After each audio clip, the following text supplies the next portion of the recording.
الحمد للہ ذی الطول والانعام جعل یوم الجمعۃ سید الایام ومیزہ بآداب واحکام والصلاة والسلام علی خیر الانام وعلی آلہ وصحبہ الکرام اما بعد۔ آج ہمارے درس کا موضوع ہے جمعہ کے دن کا غسل۔ نمازی بھائیوں، جمعہ کے دن غسل کرنا اللہ کی قربت کا ذریعہ ہے۔ اس کے کچھ احکام ہیں جنہیں میں آپ کے سامنے عرض کرتا ہوں۔ نمبر 1، جمعہ کی نماز کے لیے جمعہ کے دن غسل کرنا سنت مؤکدہ ہے۔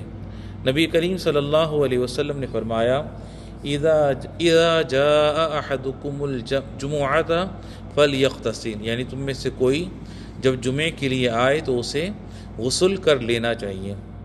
نمبر 2، جنبی ناپاک ہو جانے سے جمعہ کا غسل باطل ہو جائے گا، یا جس نے کھانا زیادہ کھا لیا ہو یا بغیر گہری نیند کے سویا ہو تو اس کے لیے غسل کرنا مستحب ہے۔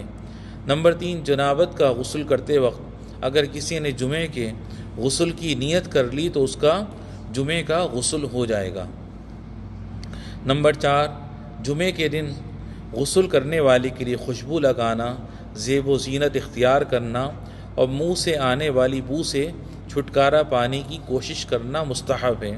نبی کریم صلی اللہ علیہ وسلم نے فرمایا، ان ھذا یوم عید جعلہ اللہ للمسلمین فمن جاء الى الجمعۃ فلیغتسل وان کان طیب فلیمس منہ وعلیکم بالسواک، یعنی بلا شبہ یہ عید کا دن ہے جسے اللہ نے مسلمانوں کے لیے بنایا ہے، اس لیے جو شخص جمعے کے لیے آئے اسے غسل کر لینا چاہیے، اور اگر خوشبو میسر ہو تو لگا لینا چاہیے، اور مسواک بھی کر لیا کرو۔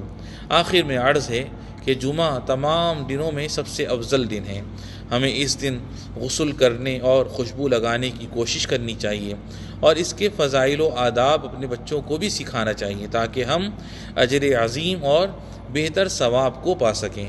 نبی کریم صلی اللہ علیہ وسلم نے فرمایا، من غسل واغتسل وغدا وابتکر فدنا وانصت ولم یلغو کان لہ بکل خطبۃ کاجر سنۃ صیامها وقیامها، یعنی جو جمعے کے دن غسل کروائے اور غسل کرے اور صبح سویرے جمعے کے لیے جائے، خطیب سے قریب رہے اور خاموش ہو کر سنے اور لغو کام نہ کرے تو اسے ہر قدم کے بدلے میں 1 سال روزہ رکھنے اور نماز پڑھنے کا ثواب ملے گا۔ سبحان اللہ۔